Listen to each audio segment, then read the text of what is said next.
Bismillah Rahman Rahim. President of the Economic and Social Council, Ambassador Munir Akram, President of the General Assembly, Mr. Volkan Bozkır, Secretary General of the United Nations, Mr. Antonio Guterres. It is a pleasure to make this opening statement at the Economic and Social Council's Financing for Development Forum under Pakistan's presidency. The deliberations of the forum this year are critical as the world battles the coronavirus and its massive socio-economic fallout.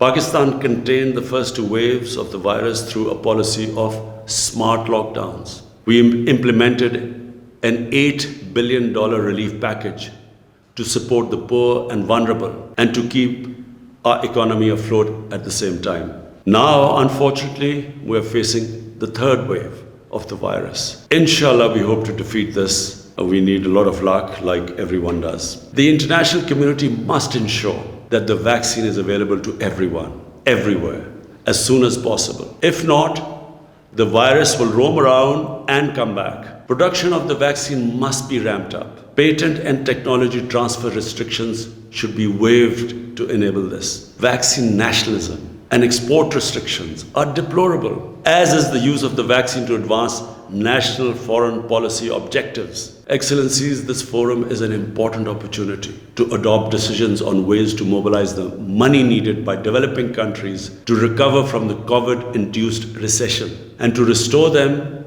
on the path to achieving the Sustainable Development Goals by 2030. Last April, I proposed a global initiative on debt relief. I'm glad to say that the G20's debt suspension has been extended. Its scope needs to be enlarged to encompass all vulnerable countries, especially the small island developing states. Private creditors must participate in providing debt relief and restructuring. In January of this year, at the UNCTAD meeting, I proposed a 5-point agenda for emergency financial support to developing countries, including debt relief and restructuring, SDR creation, redistribution, larger concessional finance, and an end to illicit financial flows from the developing world. I warmly welcome the proposal from the IMF Managing Director to create $650 billion in new SDRs and appreciate the support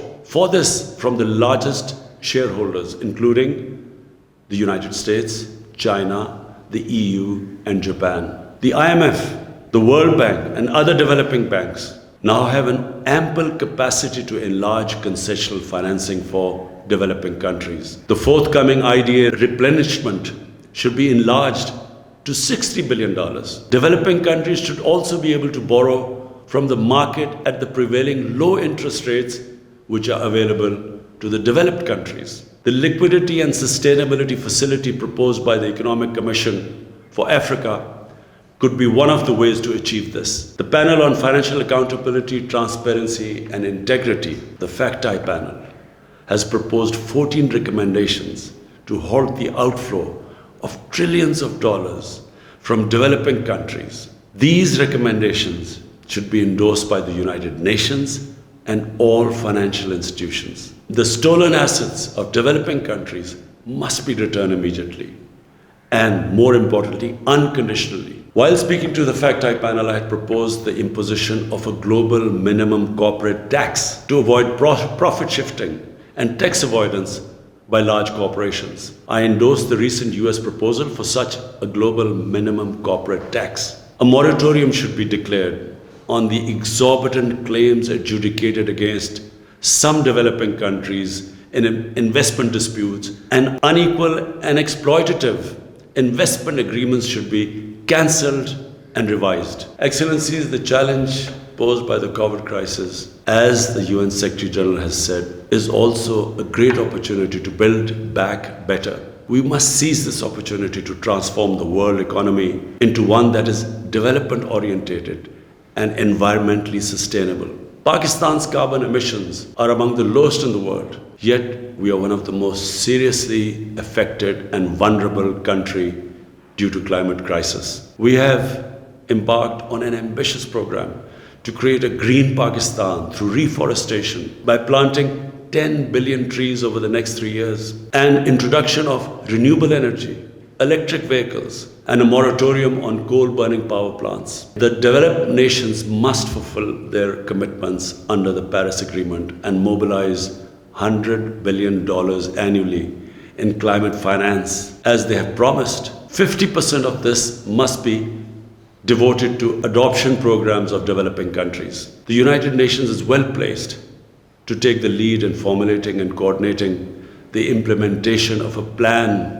to make the transition to a green global economy. I hope that the UN will create an inclusive, multi-stakeholder mechanism to do so. Excellencies, we are at a critical point in world history. The COVID pandemic has dramatically illustrated humanity's oneness and interdependence. We must disavow power rivalries and geopolitical competition. We must opt for unconditional international cooperation. Together we must construct a new peaceful, equitable, and sustainable world order.